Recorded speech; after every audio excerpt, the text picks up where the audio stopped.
حضور علیہ السلام سے حرم کی جانب جا رہے ہیں۔ کوہ صفا کے قریب عبداللہ ابن جدعان کا گھر ہے۔ قریب سے گزرے تو آگے سے ابو جہل آ رہا ہے۔ حضور علیہ السلام کو جب اس نے دیکھا تو بدتمیزی شروع کر دی۔ وہ الجھتا چلا جا رہا ہے، حتیٰ کہ اس نے ایک نوکیلا پتھر پکڑ کے حضور کو زخمی کر دیا اور آقا کے نازک بدن سے خون بہنے لگا۔ حکم جہاد نہیں آیا، اللہ کی مشیت ہے۔ حضور علیہ السلام وہاں سے سین حرم میں پہنچے، آب زمزم سے اپنے زخم دھوئے اور اللہ کے حضور سجدہ ریز ہو گئے۔ مالک تیرے رنگ، یاری تیری سونا پر ازمیشاں تیریاں اگ، سونا پرکھیا جامدہ ہے نال اگاں دے لگ۔ حضور کے چچا حمزہ بن عبد المطلب ابھی اسلام نہیں لائے تھے، شکار کرنے گئے ہوئے تھے۔ یہ جب شکار کر کے آتے تو بڑے اترا کے چل رہے ہوتے، تو دو لونڈیاں آپس میں بات کر رہی تھی کہ اگر اس کو پتہ ہوتا نا کہ اس کے بھتیجے کے ساتھ آج عمر بن حشام نے کیا سلوک کیا ہے تو آج اس کی یہ چال نہ ہوتی۔ تو حمزہ بن عبد المطلب کے کان میں یہ بات پڑ گئی، اللہ اکبر، رک گئے۔ وہ جو فاخرانہ چال تھی تبدیل ہو گئی۔ تجسس سے پوچھتے ہیں کیا ہوا، انہوں نے ساری کہانی سنائی۔ بس غصے میں آ گئے، کمان ہاتھ میں پکڑی تھی، اسی طرح سیدھا سین حرم میں پہنچے۔ صنادید قریش نشستیں جمائے بیٹھے تھے، ابو جہل بھی اپنے چیلے چانٹوں کے ساتھ ایک نشست پہ براجمان تھا۔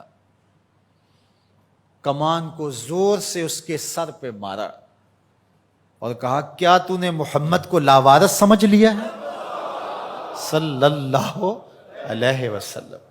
خیر ابو جہل کا سر پھٹ گیا، اس کے چیلے چانٹے اٹھے، لیکن بڑا کائیں شخص تھا ابو جہل۔ اس نے کہا کہ یہ اس وقت تو تنہا ہے، لیکن اگر سلسلہ چھڑ گیا تو بنو ہاشم بھی آ جائیں گے اور میں نے بہت سری زیادتی کی ہے۔ اس نے کہا بس بس بس چھوڑ دو، مجھ سے کچھ ہو گیا تھا۔ اب حضرت امیر حمزہ حضور کو تلاش کرنے لگے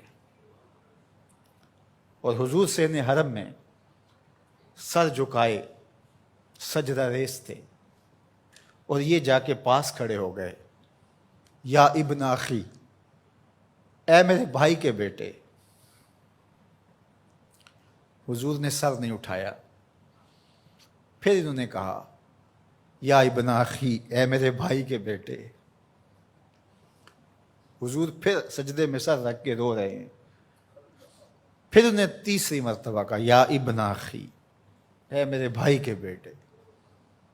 حضور سجدہ ریز ہے۔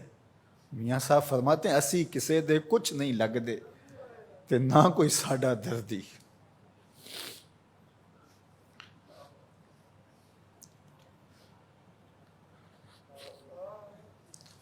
خیر حضور نے سر انور اٹھایا تو کہا بھتیجے تو خوش ہو جا، میں تیرا بدلہ لے آیا ہوں۔ حضور نے بڑی بے نیازی سے کہا کہ چچا مجھے کوئی خوشی نہیں ہوئی۔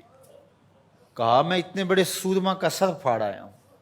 کہا مجھے کوئی خوشی نہیں ہوئی، بخت یاوری کر رہا تھا۔ دوسرا جملہ کہا تم کیسے خوش ہو گئے؟ کہا جس رب کو میں مانتا ہوں اس کو تم بھی مانو، یہ میری خوشی کا سامان ہے، اگر مجھے یہ دے سکتے ہو تو کہا پھر دیر نہ کیجئے، ابھی اپنی غلامی میں شامل کر لیجئے۔ یہ ہوتی ہے اپنے مشن کے ساتھ وابستگی۔ ہم اپنے چھوٹے چھوٹے سطحی مفادات کی وجہ سے کتنے بڑے دینی نقصان کر دیتے ہیں، اور ہم جان رہے ہوتے ہیں کہ میری اس ذات سے یہ نقصان ہو رہا ہے، لیکن ہمارا نفس اتنا بڑا ہوتا ہے۔ لیکن یہاں مشن کے ساتھ وابستگی دیکھیے۔ وہ کہتے ہیں کہ بھتیجے بتاؤ تم کیسے راضی ہوتے ہو؟